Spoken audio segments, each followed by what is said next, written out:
Hello YouTube, Alpha will bring you yet another casual geographic reaction. In case any of you are wondering about the rapid fire nature of this, I am working hard to catch up as fast as I can because I know Casual Geographic is probably going to release another video in the next couple days. I don't know for sure, but considering how fast he uploads, I wouldn't put it past him. So I'm working to try and catch up. I skipped over a couple of them that were a little too short. Like there was one that was literally less than a minute. I'm not going to go through the process of recording and then uploading less than a minute of content.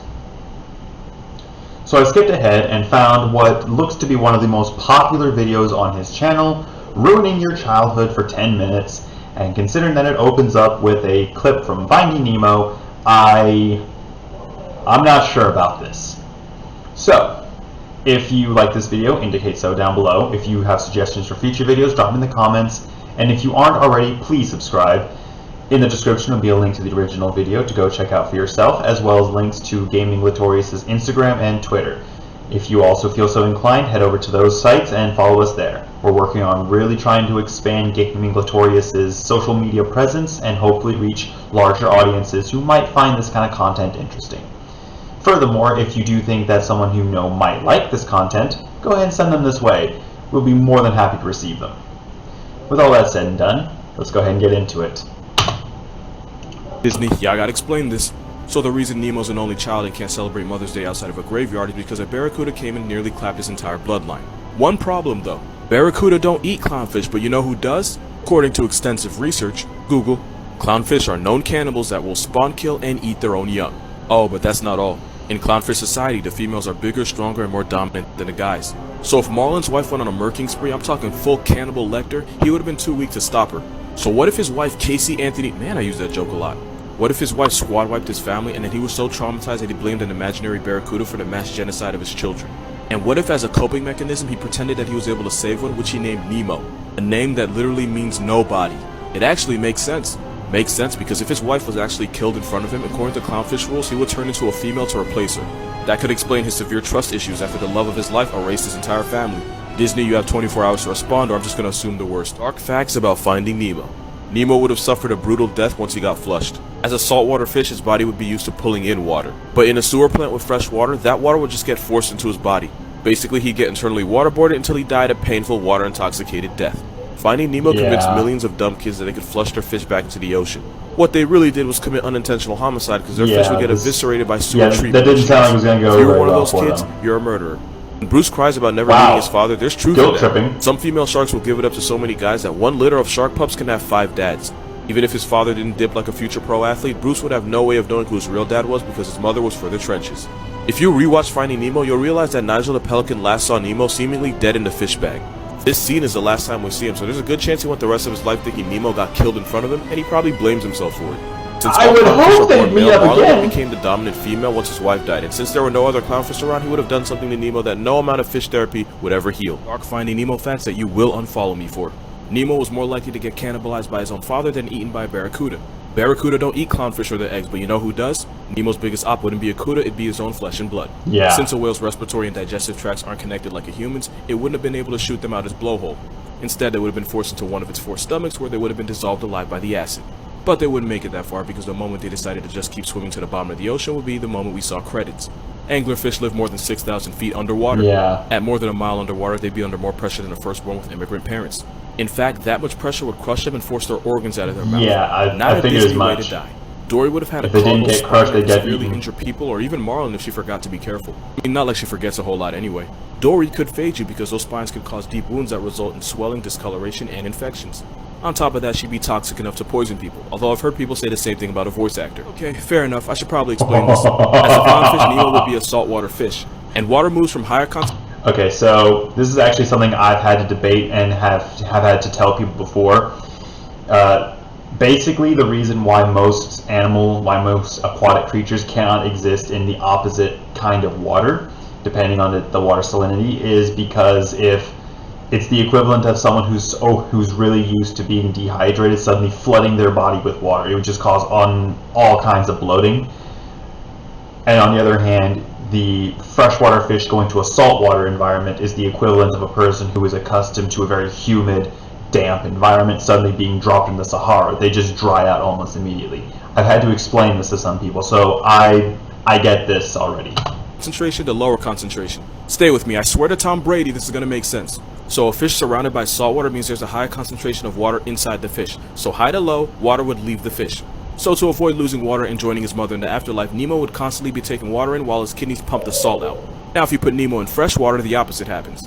In fresh water, there would now be a higher concentration of water outside of Nemo's body, so high to low, water would get pushed into Nemo's cells. But since Nemo spent his entire life in the ocean, he'd be used to swallowing water the way an alcoholic stepfather swallows Budweiser. So Nemo would become overhydrated, his cells would fill with water, and he would be dead before the sequel. So no, fish don't really drown, but they can die of water intoxication, and it's not a good way to get series finale. Since I ruined this movie for a lot of people, here's facts Finding Nemo got right. Marlin will probably survive the jellyfish because as a clownfish he's covered in mucus that makes him resistant to sea anemones and homicidal Smucker's fish. Also the scene where he tells Nemo to brush against the anemone before school is accurate. They brush to build immunity and get the sea anemone used to their presence. If they didn't do this, the sea anemone would sting them every time they entered, which they'd survive but it'd be annoying. The East Australian current is real and every summer sea turtles use it to travel from the Great Barrier Reef to Sydney. Females will use it to return to the same beach year after year to lay eggs. Also, Crush was not capping about his age. There are documented cases of sea turtles living to a century and a half, and one allegedly survived 400 trips around the sun. Bruce relapses like a junkie for nose powder, his eyes turn black like a demon guppy. Shark eyes actually turn white when they're about to put someone on the news because they roll their eyes back to protect themselves. In the beginning, Coral defends her eggs against a barracuda while Marlin begs her to come inside. In clownfish society, females are tougher and more dominant, so it makes sense that she'd be the one more likely to defend them. Her mistake was that not only are barracuda one of the fastest fish, they respond to motion, so her darting towards the eggs kept her out of the sequel. Lion King were scientifically accurate, it would just be... Okay, so now that the Finding Nemo part is done, I can go ahead and start talking about that. I was aware of the differences between freshwater and saltwater and the effects that they can have on a fish. I was not tracking the female clownfish being bigger and more dominant or them being cannibalistic. That was interesting.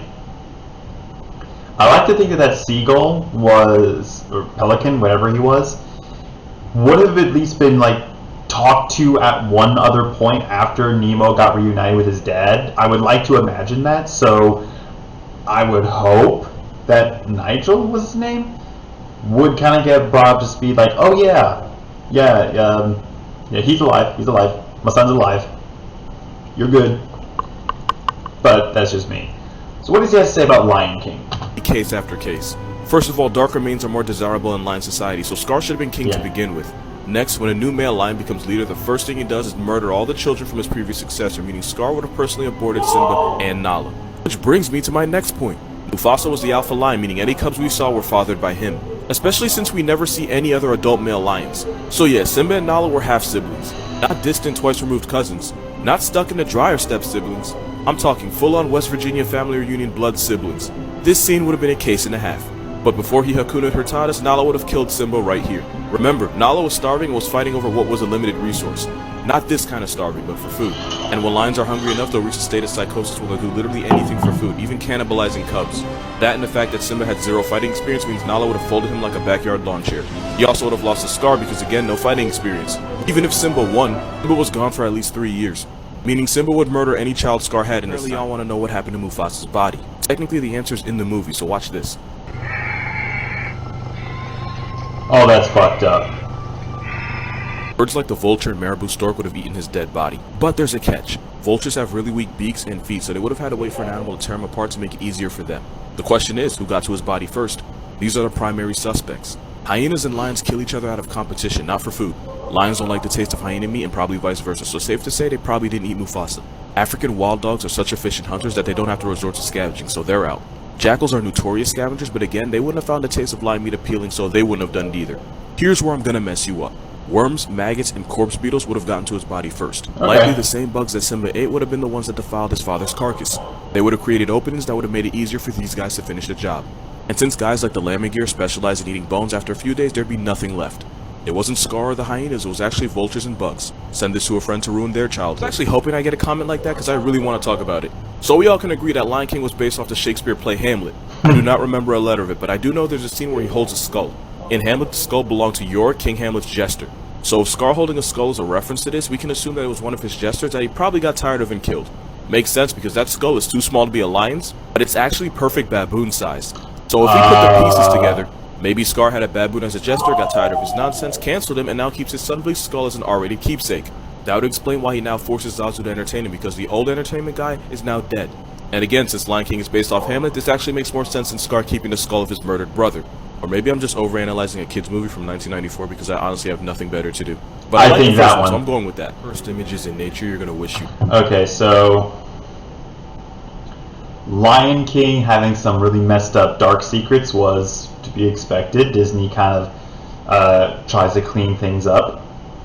Simba and Nala being half siblings is something I've seen memes about, so that's not too surprising to hear. Unfortunately, though, I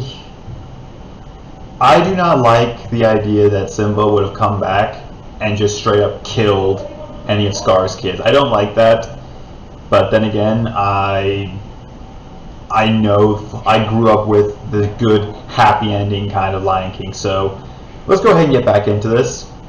What is going on back there? You never saw a moose shedding its velvet. Oh, I heard about this. They have a kind of coating on their antlers, and then every once in a while that coating falls off and looks truly messed up. Yeah, this is not pleasant to look at. Jaguar on some Junjutsu Tsukiyomi, the larvae of the blue bottlefly, telescope fish. Man's tripped acid, stumbled into the 9th dimension, and saw some shit that he can never take back. A moth covered in mind-controlling fungus that basically turns it into a zombie. The devil's tooth. Basically an Australian mushroom marinated with Lucifer's love nectar. Seaweed that does not look like seaweed. The skeleton of a pufferfish. If you had to see this, make sure your friends do too. First images that if I have to see, so do you. A fungus called Xylaria polymorpha, aka dead man's fingers. Yeah. An anemone known as Dophlenia armata. This type can inflict stings that take months to heal, and take a wild guess where you can find it. A giant isopod in Reason 300 I'm staying out of the ocean. A snaggletooth snake eel, they can grow to 3.5 feet long. This image doesn't seem cursed until you realize just how close to death this person was. And in case you don't see it, there it is. A harpy eagle, and y'all already know how I feel about this. Yeah, this isn't any better. A pacu fish. Fun fact, one actually bit a man's testicles off, so the more you know. A town in Brisbane was stalked by a giant kangaroo. People didn't take it seriously until this picture surfaced. I'm not gonna say it. I'm not gonna say it. I am not gonna say it. I am not gonna say it. If you're not a kangaroo and want to be built like one, make sure you hit that link. You proud of yourself? Not really. First images that you are going to unfollow me for. Someone told me that beluga whales look like they have lost human souls trapped in their bodies, and I haven't been able to look at them the same. Those aren't legs, they're actually rolls of fat, but knowing that doesn't make this picture any better. No. An owl about to catch a mean body. If you doubt that an owl can take on a cat, they will euthanize your pets for you. Speaking of owls, nature gave them feathers for our sake, not theirs. This picture's bad enough until you realize those are its own guts in its mouth, and looking at those lions, they have zero intention of mercying them. They're gonna watch it suffer. Here's a reminder that this prehistoric feathery demon is as tall as some people. They have a longer wingspan than LeBron, and I will see this in my nightmares tonight. This is what a wet sloth looks like. You're welcome. This is a bunch goat. What the? Fan, I love goats, but if this earless demon ever pulls up to my front door, I still can't get over this. This is why you never do face swap with a chicken. And here you have a crow mourning his dead friend.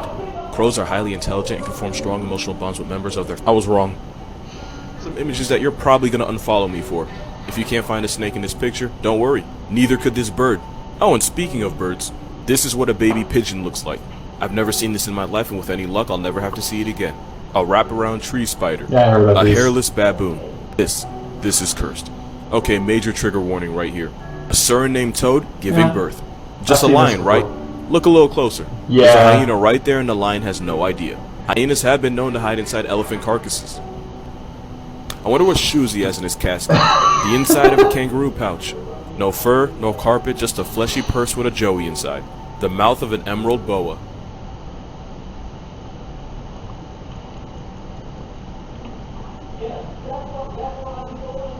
I won't lie. The last section of that video was basically just a constant assault on my eyes and sanity. Those were truly cursed images. They were truly cursed. So yeah. Ruining your childhood for 10 minutes. It's apparently one of the most watched videos on Casual Geographic's channel, so I can kind of see why. So, I'm going to go ahead and end the video.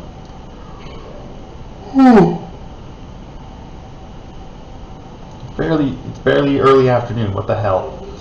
But yeah, if you like this video, indicate so down below. If you have suggestions for future videos, drop them in the comments. And if you hadn't subscribed yet, please subscribe to the channel. In the description will be a link to the original video to go check out. Get that 2 million views, even higher still. Alongside that will be links to Gaming Glitoris' Instagram and Twitter accounts, so go ahead and follow us on those to help us really branch out and expand our social media platform. With all that said and done, I've been Alpha White Wolf. I'm signing off. You keep howling, Wolfpack.